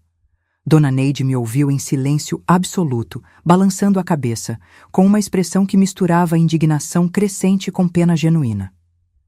Divina, me responde uma coisa, ela disse quando terminei meu relato, se inclinando para a frente e me olhando diretamente nos olhos. Quantos anos você tem? 53. E quantos anos você pretende viver sendo capacho do seu filho? A pergunta me pegou completamente desprevenida. Dona Neide. Não, Divina, para de Dona Neide e me escuta bem o que eu vou te falar. Ela bateu a mão na mesa, fazendo as xícaras tinirem. Você criou um monstro. E monstro não muda, menina. Só piora com o tempo. Esse menino te humilhou na frente de Deus e de todo mundo, te chamou de estorvo. Você, que trabalhou a vida inteira como uma condenada para dar tudo para ele. Mas ele é meu filho, Dona Neide. E daí que é seu filho? Filho ingrato não deixa de ser ingrato porque saiu da sua barriga. Sua voz estava ficando mais alta, mais indignada. Você acha que quando você morrer, ele vai chorar no seu velório? Você acha que ele vai cuidar de você quando ficar velhinha e doente? Divina, pelo amor de Deus, abre os olhos. As palavras dela foram duras como pedradas, mas eram exatamente o que eu precisava ouvir. Era como se alguém tivesse ligado uma luz num quarto que estava escuro há anos. O que você acha que eu devo fazer? Retoma esse carro, menina, ela disse, batendo novamente na mesa. O carro está no seu nome? As parcelas saem da sua conta? Estão. Então o carro é seu. Você não é obrigada a sustentar a soberba de filho ingrato. Ele te humilhou na frente de todo mundo. Agora você mostra para ele quem realmente manda nessa história. Mas como? Ele vai ficar furioso. Que fique. Deixa ele ficar furioso na casa dos outros. Dona Neide se levantou e começou a andar pela cozinha. Divina, você tem 53 anos. Ainda é tempo de ter uma vida digna, de ser respeitada. Mas se você continuar aceitando o desaforo desse menino, vai morrer sendo humilhada. Saí da casa da Dona Neide com uma determinação que não sentia há décadas. Pela primeira vez em 35 anos, eu ia fazer alguma coisa para mim, não para meu filho. Ia tomar uma decisão baseada no meu bem-estar, na minha dignidade, no meu futuro. Cheguei atrasada no trabalho, mas expliquei a situação para Dona Carmen. Ela me ouviu com atenção. Éramos próximas depois de tantos anos trabalhando juntas. E me liberou para sair mais cedo na terça-feira para resolver questões pessoais importantes. Na terça-feira, fui direto ao banco assim que saí do trabalho. Queria entender exatamente quais eram meus direitos sobre o veículo, quais eram minhas opções legais. Seu Mário, o gerente que havia feito meu financiamento, me recebeu em sua sala com a mesma gentileza de sempre. Dona Divina, o financiamento está inteiramente no seu nome. O carro está registrado no seu nome e as parcelas são debitadas automaticamente da sua conta, ele explicou, consultando os papéis na tela do computador. Juridicamente, a senhora é a única proprietária do veículo. Ninguém mais pode usar esse carro sem sua autorização expressa. E se eu quiser cancelar a autorização de uso? A senhora tem todo o direito. Pode inclusive solicitar a segunda via das chaves na concessionária, já que é a proprietária legal registrada. Meu coração disparou. Era possível. Era realmente possível retomar o carro sem estar cometendo nenhum crime. Seu Mário, e se eu quisesse vender o carro? Também pode, sem problema algum. Mas lembre-se que ainda há saldo devedor de aproximadamente R$35 mil. Teria que quitar o financiamento primeiro ou transferir a dívida para o comprador, dependendo da negociação. Saí do banco com todas as informações de que precisava e um plano começando a se formar na minha cabeça. Na quarta-feira, durante o horário de almoço, liguei para a concessionária onde compramos o carro. Expliquei a situação, que eu era a proprietária legal, mas precisava da segunda via das chaves, e marquei para ir lá na sexta-feira buscar. É normal esse tipo de situação, senhora, disse o atendente. Acontece mais do que a gente imagina.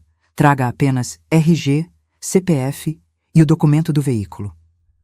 Durante toda a semana, observei o comportamento do Everton com novos olhos.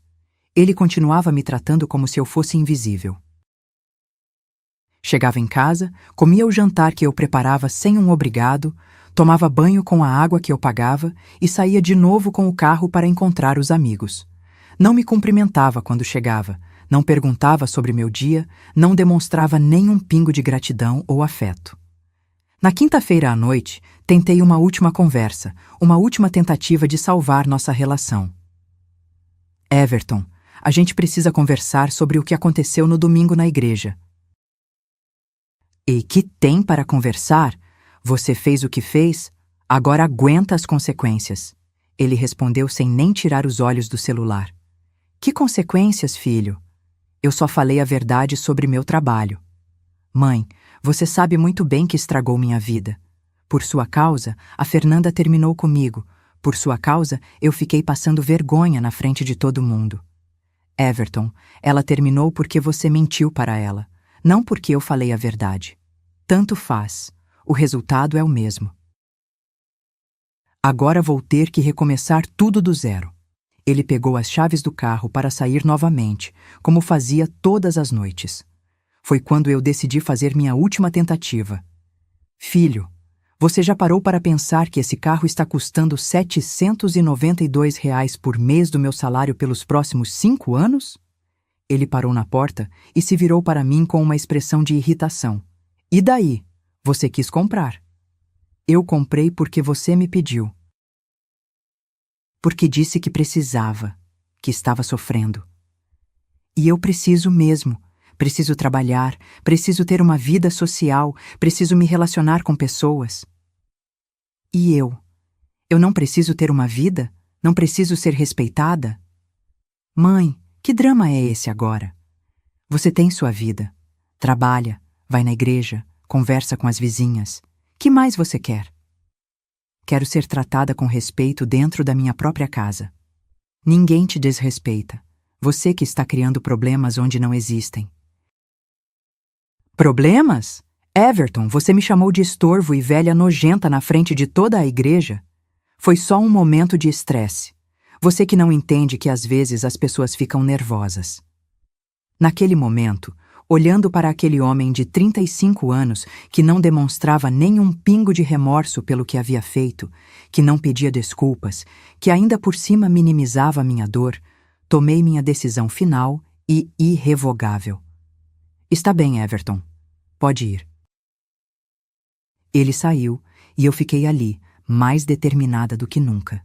Na sexta-feira, peguei algumas horas no trabalho e fui à concessionária. Busquei a segunda via das chaves e aproveitei para conversar com o despachante sobre os procedimentos legais para reaver um veículo. Dona, é muito simples, ele explicou pacientemente. Como a senhora é a proprietária legal, tem direito de reaver o veículo a qualquer momento. Se a pessoa que está usando se recusar a devolver, pode até registrar boletim de ocorrência por apropriação indébita. E se eu quiser vender? Pode vender normalmente. É só quitar o financiamento ou encontrar um comprador que assuma a dívida. No sábado, Everton acordou tarde, como sempre fazia nos fins de semana. Veio até a cozinha para tomar café da manhã, mal me olhou nos olhos e anunciou: Vou viajar para Poços de Caldas com os amigos. Só volto domingo à noite. Onde vai ficar? Perguntei, mais por formalidade do que por interesse real. Hotel, não é da sua conta mesmo. Ele pegou uma mala pequena e começou a arrumar roupas. Ah, e não me liga. Quero descansar sem ser perturbada. Ele saiu sem se despedir, sem um tchau, sem um até logo.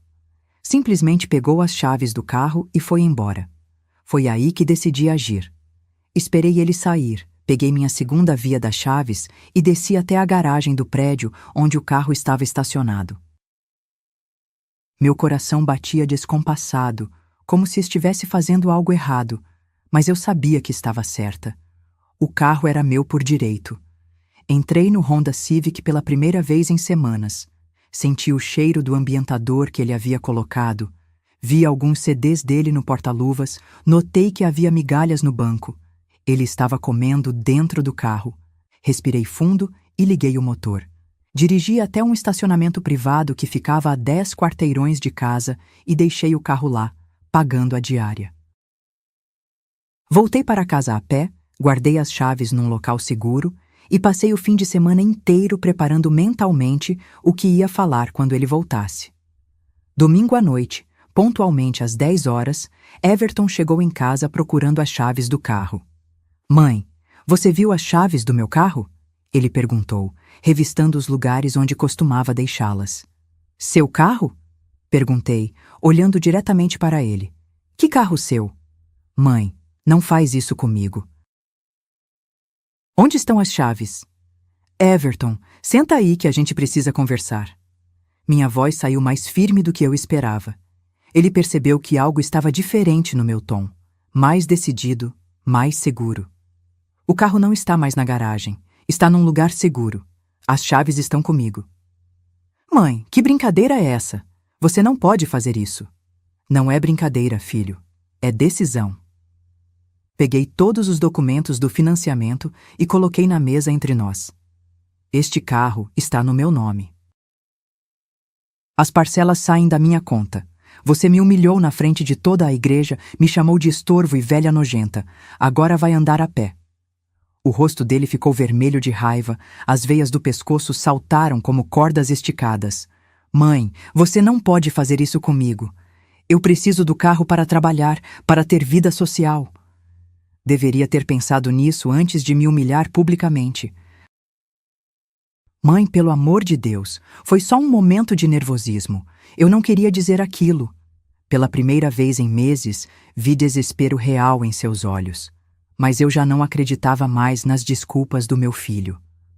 Everton, você me tratou mal durante semanas. Me chamou de controladora, disse que tinha vergonha de mim, me culpou pelo fim do seu namoro. Isso não foi nervosismo, foi quem você realmente é. Mãe, eu vou mudar. Prometo que vou ser diferente. Vou te tratar melhor, vou te respeitar. Tarde demais. Ele tentou usar uma abordagem diferente, mais manipulativa. Mãe, vamos fazer um acordo. Eu pago metade da prestação do carro e a gente divide o uso. Seria justo para os dois. Não. Por que não? É uma proposta razoável. Porque eu não quero mais dividir nada com você. Você fez sua escolha quando me humilhou. Eu fiz a minha agora. Ele ficou em silêncio por alguns minutos, me estudando como se não me reconhecesse. Depois, tentou uma última cartada emocional. Mãe, eu sou seu único filho. Você não pode fazer isso comigo. Somos família. Família se respeita, Everton. Família não humilha um ao outro em público. Vendo que eu estava irredutível, ele mudou completamente de estratégia e mostrou sua verdadeira face. Você vai se arrepender disso. Quando ficar doente, velhinha, precisando de mim para tudo, vai lembrar deste dia. Vai implorar para eu voltar. Olhei nos olhos dele. Aqueles olhos castanhos que eu amava desde que ele nasceu. E disse com toda a calma do mundo: Filho, eu já estou velhinha. E você já me deixou doente de desgosto. A diferença é que agora aprendi que não preciso de quem não me valoriza. Ele ficou parado por um momento, processando minhas palavras. Depois explodiu em fúria. Está bem! Se é assim que você quer, vou embora desta casa. Vou morar sozinho e você nunca mais vai me ver. Ótimo, respondi sem hesitar. Assim você aprende a ser realmente independente, como tanto queria. Você não está falando sério. Estou falando muito sério. E já que vai sair, pode aproveitar e levar todas as suas coisas. Não quero mais nada seu aqui. Ele saiu batendo a porta com tanta força que o quadro da parede tremeu. Não voltou naquela noite, nem na seguinte. Na terça-feira, apareceu com 2 malas grandes e começou a recolher seus pertences em silêncio. Vou morar num apartamento dividido com 2 colegas, disse, evitando olhar nos meus olhos. Não quero mais depender de você para nada. Perfeito, respondi. Assim você vai aprender o valor das coisas. Ele terminou de arrumar suas coisas e parou na porta da sala, como se esperasse que eu mudasse de ideia, que corresse atrás dele, implorando perdão. Mãe, essa é sua última chance. Devolve as chaves do carro e eu esqueço tudo isso. A única coisa que eu vou esquecer é você. Ele saiu e bateu a porta pela última vez. Uma semana depois, mudei as fechaduras de casa. Pela primeira vez em 53 anos, eu havia colocado minha dignidade acima do amor de filho. E descobri que não doía tanto quanto eu imaginava. Na verdade, doía muito menos do que ser humilhada todos os dias.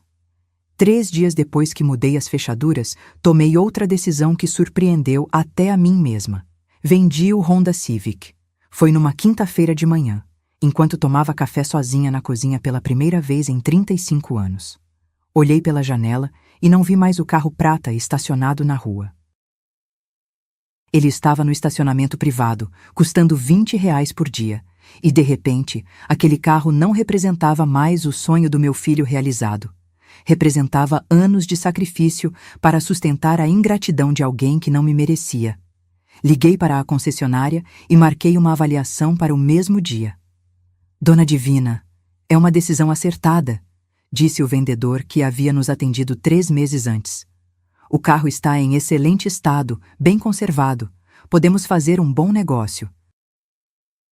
Na sexta-feira, vendi o carro por R$ 36 mil.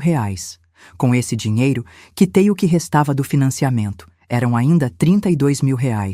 E sobrou uma quantia que me permitiu algo que não fazia há décadas: ter escolhas. Comprei um Fiat Uno usado, modelo 2015, vermelhinho, econômico, perfeito para as minhas necessidades reais. Gastei R$ 15 mil e ainda sobrou dinheiro para quitar algumas dívidas pequenas que tinha acumulado nos últimos meses e fazer uma reserva de emergência de R$ 9 mil. Pela primeira vez em anos, não estava no vermelho, não tinha prestações pesadas, não tinha a pressão de sustentar o estilo de vida de um filho ingrato. A sensação de liberdade foi indescritível. Era como se tivessem tirado uma mochila de pedras das minhas costas. Não tinha mais R$ 792 comprometidos por mês. Não tinha mais a pressão emocional de agradar alguém que me desprezava. Tinha, pela primeira vez aos 53 anos, autonomia total sobre minha própria vida e meu próprio dinheiro. As primeiras semanas foram estranhas, eu não vou mentir. A casa ficou muito silenciosa sem Everton. Não tinha mais roupa dele para lavar.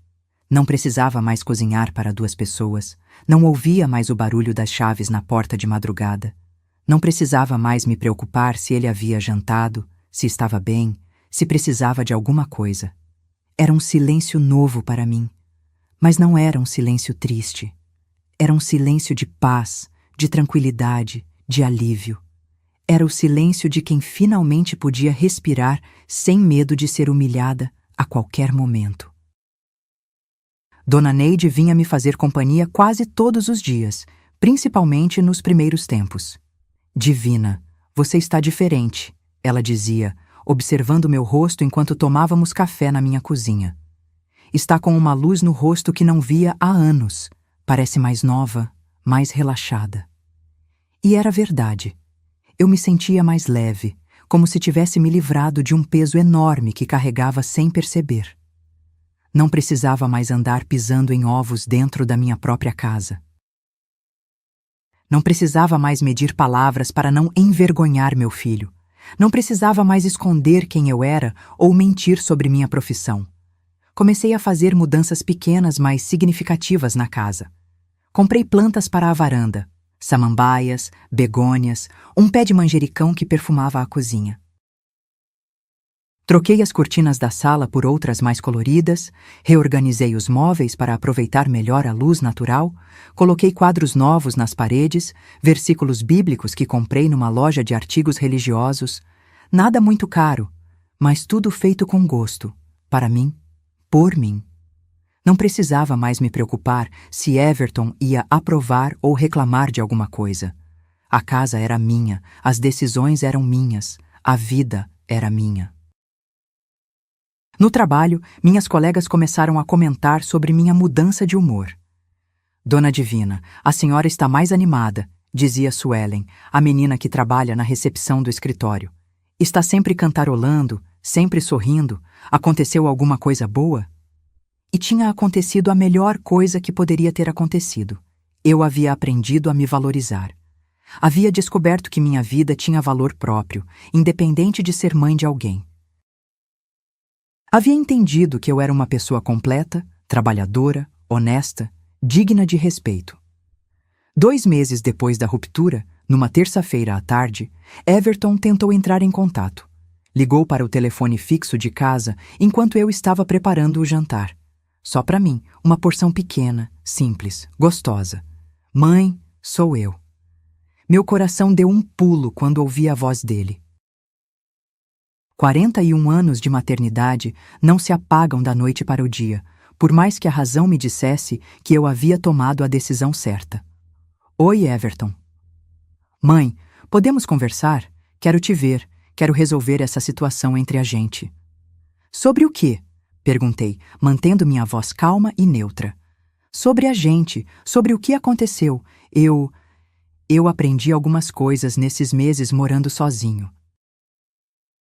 E parte de mim, a parte da mãe que amou incondicionalmente por 35 anos, queria correr e abrir a porta para ele. Queria perdoar tudo, esquecer as humilhações, voltar a ser a mãe devotada de sempre. Mas uma parte maior, mais sábia, mais forte, me fez perguntar: que coisas você aprendeu? Que é muito difícil viver sozinho, que as contas são pesadas quando você tem que pagar tudo, que talvez eu tenha sido um pouco injusto com você. Talvez, um pouco injusto. Ele estava minimizando tudo o que havia feito, como sempre fazia. Everton, onde você está morando? Estou dividindo um apartamento com 2 colegas do trabalho. É meio complicado, sabe? Muito barulho, muito bagunça, ninguém limpa nada direito. E o trabalho? Como está? Também está complicado. Tive alguns problemas com o chefe. Acabei sendo demitido mês passado. Aí estava a verdade. Ele não estava ligando porque sentia saudades ou porque havia realmente aprendido alguma coisa sobre respeito e gratidão. Estava ligando porque estava em dificuldades financeiras e precisava de ajuda. Mãe, será que eu posso voltar para casa? Só até me reorganizar, conseguir outro emprego, juntar um dinheiro? A resposta saiu da minha boca sem hesitação. Não. Mãe, por favor, eu reconheço que errei. Sei que fui grosso com você, sei que te magoei. Everton, você não errou. Você revelou quem realmente é, e eu não quero mais essa pessoa na minha vida. Mãe, eu sou seu filho.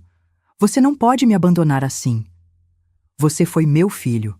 Agora é apenas alguém que saiu da minha barriga há 35 anos, mas que escolheu me humilhar, me desrespeitar e me tratar como lixo. Ele tentou argumentar, chorou no telefone, prometeu que tinha mudado, que havia aprendido a lição. Disse que estava arrependido, que reconhecia seus erros, que queria uma chance de se redimir. Everton, você fez sua escolha quando me chamou de estorvo e velha nojenta na frente de toda a igreja. Eu fiz a minha quando mudei as fechaduras desta casa. Mãe, não pode ser definitivo assim. Sou seu único filho. E você desperdiçou essa oportunidade. Desliguei o telefone e me surpreendi. Não senti dor. Senti alívio. Ele tentou mais algumas vezes ao longo dos meses seguintes. Apareceu na porta de casa 3 meses depois, humilde, chorando, pedindo desculpas. Mas eu não abri. Olhei pela janela, vi aquele homem que um dia foi meu bebê e senti nada, nem amor, nem ódio, indiferença total. Deixou recados com Dona Neide, tentou falar comigo na saída da igreja aos domingos, chegou a mandar uma carta pelos correios. Mas minha decisão estava tomada e era irrevogável. Tinha aprendido, aos 53 anos, uma lição que deveria ter aprendido muito antes. Amor não pode ser unilateral. Respeito não se negocia. Gratidão não se impõe. E algumas portas, quando se fecham, devem permanecer fechadas para sempre, para preservar nossa dignidade. Hoje, 2 anos depois daquela humilhação na igreja, construí uma vida completamente nova e surpreendentemente feliz. Mudei de bairro. Fui morar num apartamento pequeno, mas aconchegante no bairro Santa Efigênia, mais perto do centro, mais perto do meu trabalho. Fiz novos amigos na Igreja Batista Central, onde congrego agora. Tenho uma rotina tranquila e prazerosa. Consegui reduzir minha carga de trabalho no escritório de advocacia. Agora trabalho apenas meio período, das 6 às 12, e complemento a renda, fazendo doces por encomenda. Descobri que tenho um talento natural para a confeitaria, coisa que nunca pude explorar porque todo o meu tempo livre era dedicado ao Everton. Faço bolos de aniversário, doces para festas, brigadeiros gourmet. Tenho uma clientela fiel que me procura sempre. É gratificante fazer algo que as pessoas realmente apreciam, receber elogios sinceros, ver sorrisos genuínos quando entrego um bolo bem feito. Viajo com o grupo da terceira idade da igreja. Já fui para Aparecida do Norte, Ouro Preto, até para uma praia linda em Guarapari. Coisas que jamais pensei que faria, experiências que jamais imaginei que teria. Faço artesanato nas tardes livres, Cuido da minha pequena horta na varanda, leio livros que pego emprestado na biblioteca municipal. Na igreja, me tornei uma referência para outras mães que passam por situações parecidas. Divina, como você teve coragem de fazer o que fez? Elas perguntam, e eu sempre respondo: quando você aprende que merece respeito, a coragem vem naturalmente. Alguns conhecidos ainda me criticam. Mãe é mãe, dizem. Tem que perdoar sempre, não importa o que o filho faça. Mas eu aprendi que perdoar não significa aceitar ser maltratada de novo. Perdoei meu filho, não guardo rancor, não desejo mal a ele, mas não permito que ele volte a fazer parte da minha vida. Soube por terceiros que Everton passou por mais dificuldades, conseguiu outro emprego depois de alguns meses, está namorando uma moça diferente. Não sinto nem alegria nem tristeza com essas notícias. Sinto indiferença completa, e essa indiferença é libertadora. Quando me olho no espelho hoje, vejo uma mulher completamente diferente. Mais forte, mais segura, mais feliz consigo mesma. Os cabelos estão mais grisalhos, parei de pintar e assumi os fios brancos com orgulho. As rugas estão mais marcadas pelo tempo, mas os olhos brilham com uma luz que não via há décadas. É a luz de quem aprendeu a se valorizar, de quem descobriu seu próprio valor. Aprendi que não preciso de quem não me valoriza, e isso inclui filhos ingratos. Aprendi que respeito não se negocia, nem mesmo por amor maternal. Aprendi que algumas pessoas entram na nossa vida para nos ensinar lições dolorosas, mas necessárias para nosso crescimento. A lição mais importante que aprendi, que nunca é tarde para recomeçar. Que aos 53 anos, depois de uma vida inteira de sacrifícios por outras pessoas, ainda dava tempo de viver para mim mesma. Ainda dava tempo de descobrir quem eu era além de ser mãe de alguém. Hoje caminho pela vida com a consciência tranquila. Não porque não sofri, sofri muito, mas porque aprendi que a verdadeira libertação às vezes vem através do abandono de quem nos abandona, primeiro emocionalmente. Se você está ouvindo esta história e está passando por algo parecido, se tem alguém na sua vida que te desrespeita sistematicamente, mesmo sendo da família, lembre-se, você merece respeito. Você merece gratidão. Você merece amor verdadeiro, não conveniência disfarçada de afeto. Não tenha medo de fechar portas que precisam ser fechadas. Não tenha medo de estabelecer limites, mesmo com quem você ama profundamente. Porque às vezes é só quando dizemos não para quem nos maltrata que descobrimos o poder libertador do sim para nós mesmos. Não permita que ninguém, nem mesmo seus filhos, trate você como menos do que merece. Sua dignidade não está à venda. Seu respeito não é negociável. Sua felicidade não deve depender da aprovação de pessoas que não te valorizam.